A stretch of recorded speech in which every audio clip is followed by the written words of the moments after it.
Hello, my name is Arnaud Delorme, and I will talk to you about the neurocognitive mechanism of meditation. And before I do that, a little bit of background, especially my personal journey on meditation, which was, I was in, I think about 13th at school in the Paris suburbs, and I didn't know what I wanted to do in my life, like most kids. And then the thought struck me, oh, I want to know why I'm here. And my upbringing of in the Western world, that meant, oh, you need to study the brain and understand how the brain works. And if I had been born in another country, in the East, for example, I might have become a monk to understand why I'm here. But this was part of my personal journey. So I got a PhD in neuroscience, and I started to study these topics and meditation. And so this is somebody that meditates. And when we meditate, we have all these thoughts. Did I remember to loosen my belt? I didn't. Oh well, it's too late now. And that's one of the main topics of my research is what we call mind wandering, or thinking about something else that's not necessarily your practice. So I will show you some studies which I've done on meditators, and then some studies specifically which are geared towards studying mental lapses during meditation, why they happen, how they happen, can we use tools to minimize them, are they detrimental to our well-being or not? And here, this is a place where we've done a lot of our studies. And this is a small city in India that's called Rishikesh. And they purchased an EEG equipment that was fairly expensive. They didn't know what to do with it, so they invited researchers to use it. So we wrote some grants and we got some funding from the BL Foundation. And we went there and did a bunch of experiments. So I'm going to show some of these. And the first experiment we did was to look at different meditation tradition, especially tradition meditation, which are some are focalize on the attention, focalizing the attention. So during your meditation, you focus specifically on some questions to answer, and some others are more open-ended. So Zen type versus very focused meditation. And we studied 3 types of meditation. We also had control subjects. We are more than 100 subjects in this study in India. And this is what we found. So this is like the content in brainwaves. So we recorded the brainwaves. This is my specialty. My specialty is in analyzing brainwaves. And this is what we call the power spectrum. So here we see the different brainwaves, alpha, theta, beta, gamma, etc. And basically what we look here is at differences between different meditation tradition. And so we have low frequency difference here, about 10 hertz, so that's alpha. So you see the frequencies here. This is nothing, this is just line noise at 50 hertz. So it's just, but what we see is that all the meditation tradition seems to have higher power in these frequency band, high frequency, so above 40 hertz. So this is what we call gamma. And we published, and this is to be common to all the meditation tradition when compared to the group of control subject. So we also looked at the scalp topographies to see where in, so this is the representation of the head of the subject. And we have the nose here, the ears, and this is basically when looking from the top, which areas are more active. And we can see that when we compare with control, most of the meditation tradition shows the same kind of trend, with stronger differences in the back of the head and stronger differences also in the front. So the frontal areas and what we call the occipital areas in the back of the head, which is consistent with effect of attention, which would be common across all the meditation tradition. And this was one of the first papers that did show that different meditation tradition tends to elicit similar brain activation, even though the practice might be different, very different. In this case, we had Vipassana, which is body scan. We had Himalayan, which is mantra repetition. And we have Isha, which is more open-ended meditation, more like Zen meditation. And this is very important because when you look in literature, everybody talks about meditation, but with very different meditation tradition, it might be that the effect you're observing on the brain might be very specific to a specific meditation tradition. So we've published this paper a couple of years ago in PLOS ONE, and now I'm going to show you some of the work I've done that's more specifically linked to mind wandering during meditation. So thinking about something else. So you're trying to focus on your meditation and you're thinking about something else. And we set up this task in which we ask the participants to count their breath from 1 to 10. And that's a typical Zen meditation where you count your breath. And then they had to press a button whenever they lost the count. So they start thinking about something else, and then they realize they're thinking about something else. They press a button. Here, the subject realized, and then they restart counting. And we compare after they press the button to before they press the button to see if there is any difference in their brain. This is the type of brain analysis we do. So we have a subject, we record their brain waves, and then we looked here, this is the scalp, this is the nose, the ears, and when it's blue, it means low amplitude brain waves, and when it's red, it means high amplitude brain waves. We can also project this onto the subject head and also see what's happening inside the head. So this is what we found. So this is when people press the button, and this is the content in frequency. So it's not the same representation I showed before. But again, we have delta, theta, alpha, beta, so the different frequency bands of interest. And what we observe specifically is that when we look at theta before pressing the button, so when they were thinking about something else, we have high amplitude theta, so you see it's red here. And after they press the button, they have lower amplitude theta. And we have kind of the opposite trend in alpha. Then we also look at the scalp topography. So this effect seems to happen more over the back regions of the head. And in this task, the other thing we did is that we just told subject to ignore it, but they were hearing sounds. And they were hearing frequent sounds and rare sounds. So it would be something like beep, beep, boop, beep, beep, beep, boop. And in this kind of task, the brain tends to pick up on the boop because we are not very often. So it tends to grab the attention of the person. So we wanted to know, well, is it grabbing the attention the same way when people are thinking about something else on when they're focused on the task? So that's very simple. That's when they press the button, and then we just get some slice. So these are minus 10 seconds to plus 10 seconds. And these are all the times at which the people heard some beeps and boops. The boops are in red, the beeps are in purple. And then we just slice the signal around these regions of interest. And we call them standard and oddball. So we have standard before, and oddball before, and standard after, and oddball after. And this is what we found. So basically we found a reduced brain response when people are thinking about something else, internalizing, compared to when they're attending to their breath. So they're just embedded in their thoughts. And this seems to be linked to activation in frontal regions.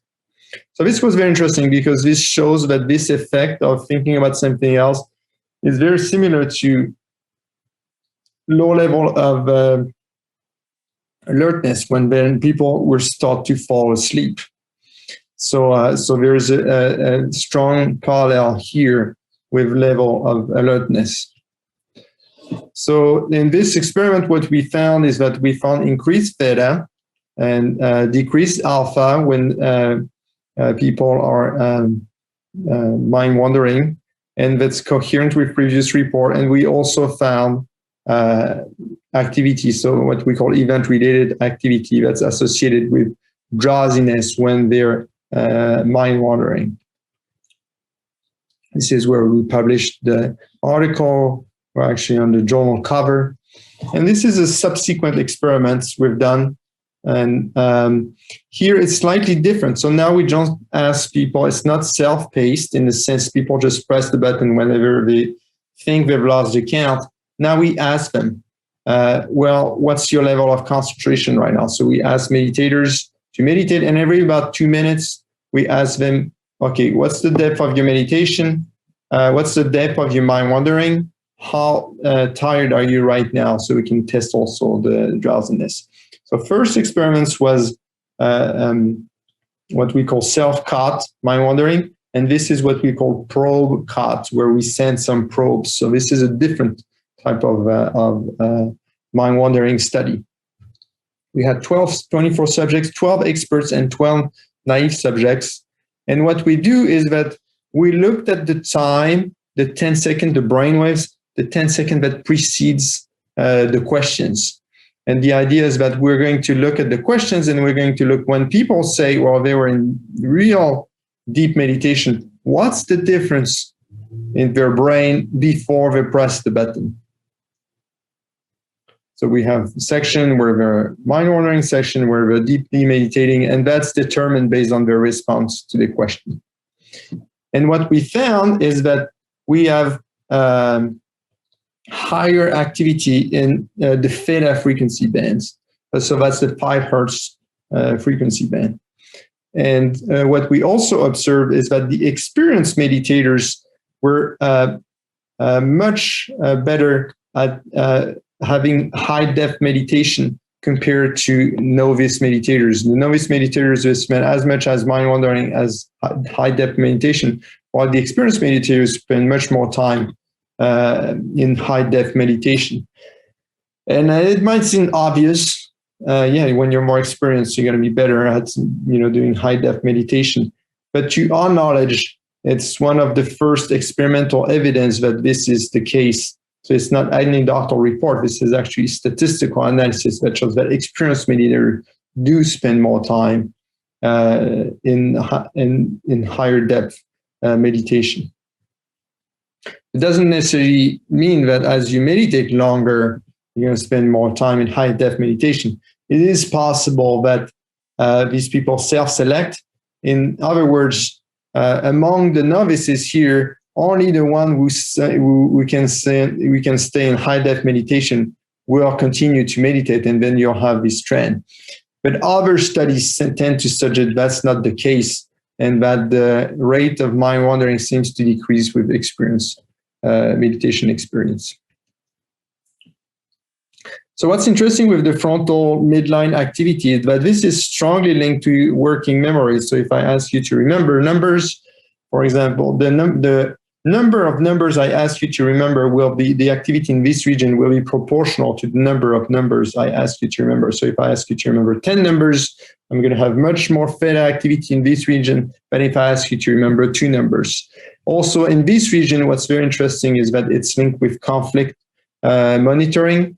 So here you see this is the power and the theta band after the presentation of stimulus. And when there's conflict, you have more activity in this region. So this region is very important. And the fact that we find it activated when people are more experienced and when they're meditating seems to indicate that the act of meditation is probably linked with control of working memory and also conflict monitoring, in a sense that your brain process the internal conflict of wanting to mind wander. We also published recently another paper when the meditating mind wanders. What we've done next is we've looked at meditation and neurofeedback, because the goal is to also a personalized method, so people can try to reproduce the same kind of brainwave as experienced meditators without having to go through years of meditation. And so this is a review we published a while ago, and this is an experiment we've done recently, in which, so we had subjects, and so we had 12 test subjects and 12 control subjects. And basically the subjects were in front of a screen. We also did their MRI, etc., to see if there was any change in structural activity, structural parts of their brain. They're in front of the screen, and the color of the square depends on their frontal midline theta activity, so the activity we just saw. And so here I have a movie where you can see the subject is just looking at the screen, and they're trying to make the square darker just by modulating their frontal midline theta. So this is in real time here. And some subjects, they do this task, and some subjects, they think they're doing the task, but in fact, they're just seeing a square that changes according to the activity of the brain of a previous subject. But then we asked them, and everybody thought they were doing the task, but then the subject were control didn't know they had been tricked to be control. They just thought they were doing the task as well.